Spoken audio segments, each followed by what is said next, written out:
raise The Sound of Music? Because I know years ago you... That's a good title. What? The White Elephant in the Room. But I never... What was that picture? I never did that picture. Okay, I'm going to ask the question. You called it The Sound of Music. It's no secret that years ago you hated it. You showed The Sound of Mucus, you mean? The Sound of Mucus. You called The Sound of Music The Sound of Mucus. That's right. And you certainly held... You didn't hide your disdain for the film. Oh, no, but I also... The press picked that up and stayed with it, you know. They didn't listen to the good things one said about it, which I said many times. I've always admired the movie for what it is. I just don't happen to... It's not my cup of tea as an audience. And the acting part of Captain Von Trapp was perfectly nice, but it isn't the most interesting role I've ever played by a long shot. But did it launch your career? Did it open doors? No, it didn't launch my career. I have already been in films and in the theater since I was 23, but it certainly made me quite well known all over the globe. It's the sort of film that does. And it's remained unique because there are very few family films made anymore. And I don't think they exist. I haven't seen one of you in the last decade or two. No, it's the last big, honest-to-God family movie.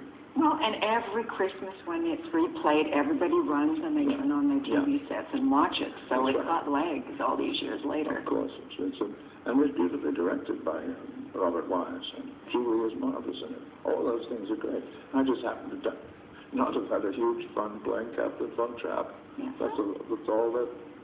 There you go. That's fair enough.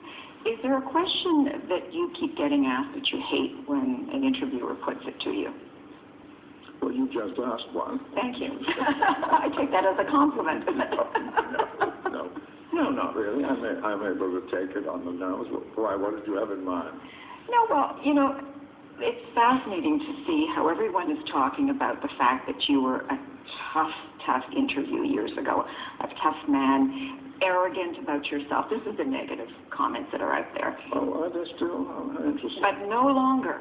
But I still see you as being quite formative in terms of this interview, right? Mm-hmm. You're physically sitting back like this. Yeah, because it's an uncomfortable chair. Okay. Just wanted to be sure. But I don't know if the pussycat thing is the right way to go either. No, I'm not sure it is either. But then I don't think very hard about all that. I've got other things to think about. Like what? The work I have to do. In a minute. In a minute? Yes. And what's the best part about the work you have to do? The fact that it's going to be in front of a wonderful live audience, which is my favorite sort of way of working. I love the theater for that reason. Is your wife going to be here? Yes, she's here already. Been together a long time, the two of you. Yes, it's wonderful. 40 years married. I think you get a piece of burlap or something for 40, and then the next one is the golden. So why do you think she still likes you after all these years? I have no idea. She must be absolutely insane. You know, the other thing, too, is you're like the ever-ready bunny. You keep on ticking and ticking and ticking. A lot of people, their careers might have ended 30 years ago, and here you are. At 81, you're still going. What is it about what you do that drives you forward? Well, I think it's because I love the profession. I love what I do, you know. And most people, and it's very sad, do their work, which they hate. Most people are unhappy with what they do in life as work, and they can't wait to retire. They spend their entire lives thinking about the day they retire. And they would prefer to die at age 40, they retire at age 40 than at age 65. And that's sad to me, because retirement is death, absolute death, unless the person has a fantastic amount of resources that can take him through and find new tricks to do, new interests to devote his time to. Unless that happens, it's death. So it doesn't happen in our profession. We don't retire. We drop dead in our work. That would be a wonderful way to go, just dropping dead on the stage, for example. No. At least you get more attention that way. No, come on. Seriously? No. You're having fun with it. No, I'm not. I really mean it. You wouldn't mind if that happened? No, I think it's great, because you're dropping dead in the midst of doing something you love. So what's next then, after Barrymore and after the film? Clearly death. Oh, no, come on. No. 81? Right till 91? Well, I don't know. I've got lots of things planned. I've got other movies that are going to be done. I can't tell you what they are yet because I don't want them to be bad luck. And two stage things that we're talking about already. But I'm going to concentrate, after Barrymore's over, I'm going to concentrate on film for a while and do some movies. And lie down in the sun somewhere, which I haven't had a chance to do. Are there any misconceptions out there about you? Anything that's wrong? No. That requires fixing? No. No? No, why? Do you read your reviews? I read the very intelligent reviews, as I said before, yes. And it doesn't get to you if there's a negative review? No, if it's a stupid review, then it does get to me because I think what a waste. But if it's clever and there's some truth in what the man said, I take it to heart very much. Do you go out to the movies on your spare time? No, I'd rather see them in my house. I don't like going out anymore. It's not, everybody with those bloody popcorn things. It smells like the whole hall full of urine, and it's ghastly. And then the noise of the chomping. And they all talk to each other now. You know, they don't listen anymore. Audiences in movie houses don't listen. So you're always saying, will you shut up, please? I'm trying to listen to the movie. You would say that to the person? Of course. Anybody would who was being interrupted. Just checking. You watch these movies at what? So if you're sitting beside me, Sandy, yes. Behind me, yes. Don't talk. Okay. All right. I'll zip it. So the favorite movie that you've seen recently, what did you just rent? Or what did you watch on your PVR? Well, I love The Social Network. I talked to, and I think that that's my own prediction, and I will give a prediction. I think The Social Network is a fabulous movie. I think it's timely and it's horrific. It's all what we're going into, which is rather frightening, and very, very timely, full of extraordinary atmosphere again, which David Fincher is so good at. I think it's so beautifully directed because you're not aware that it's directed at all, which is surely the highest compliment you could give a director. I'm so sick of that group of directors who want to always put a signature of their own on a film.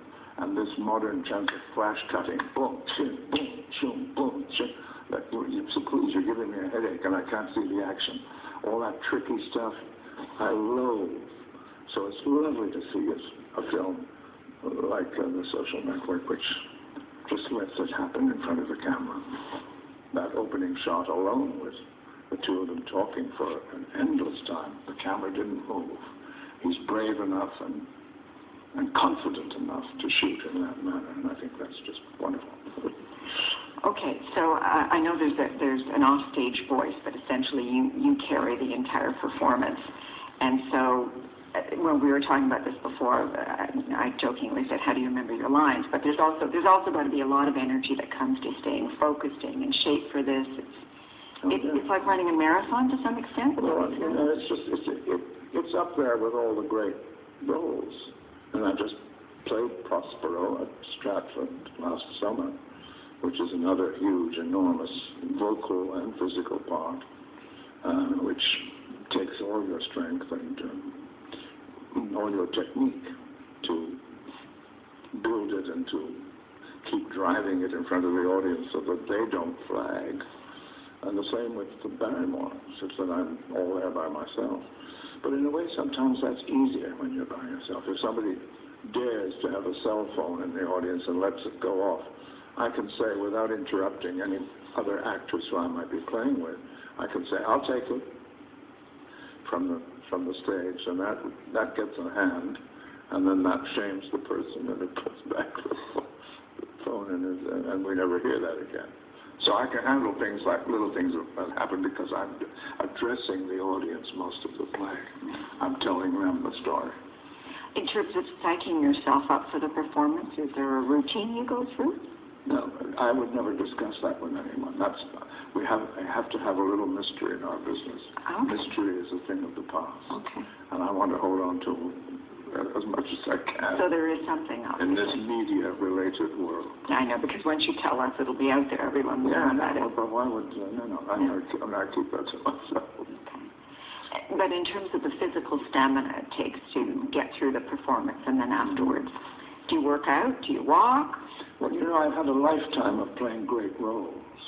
Huge, enormous roles of the operatic kind in Shakespeare and the classics, the Greek tragedies. I've done most of the great roles, which already gives you an enormous strength. Strength of will and the strength of intellect and the strength of technique over the years. So things are easier as you get older, which is nice to know. I don't have to worry about the technique anymore because I know it's there.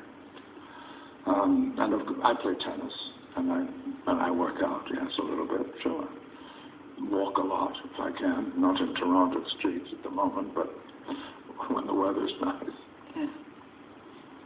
Okay. All right. Thank you very much. Thank you so much.